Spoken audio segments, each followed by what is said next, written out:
Una volta c'era una vecchia, l'unica che è stata a rimane sicuramente, alla fine diceva sempre che lo campi Nironi, che lo campi Nironi, che lo campi Nironi. Hanno ripetuto questo all'imperatore.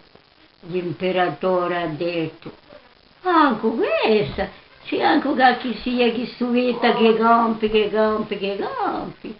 Mandatemi a chiamare questa chi voglio vedere questa meraviglia.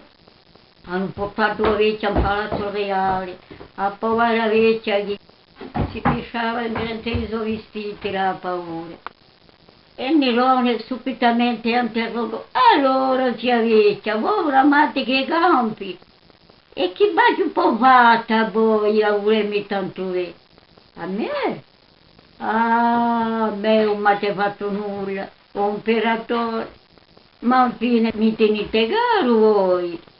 Ah, a dirla franca, so alla fine di mio non vorrei mica essere bugiarda, caro pombi tengo. E allora com'è che voi bramate che campi tanto? Vabbè, volete che la verità vi dice. Ha conosciuto a vostro missiavo, che era terribile, a sapere che l'ha provato. Ha conosciuto a vostro uomo, che era anche peggio, e poi conosceva a voi che siete peggio che tutti gli altri.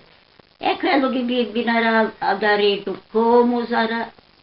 E a vecchia via l'aria di non mandarsi che il mostro potrebbe tornare a regnare sopra Roma. Ah, l'imperatore ha detto, allora, posto che è così, vi condanna fino a durante 3 giorni. E avesse passando una camera, di uscire tutto ciò che ci voleva, partiva a lana, a rocca, uvuso, insomma. E la vecchia si è messa a filare piano piano, piano più che la pulia, e fino più che la pulia. E si rigia in caparella, e a me guarda para peccarmi che io disso. Vorrei che la zia, fina, e strappa, e come non l'hanno possibile. E la vecchia, o più sovente pregava da fila. Ma fino a per 3 giorni si è voluto arrendere un velato.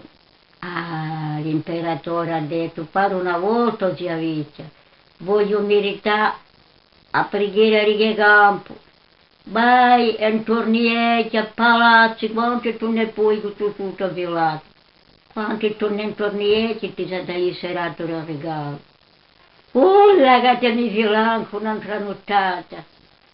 È finito il tempo di Berta violava.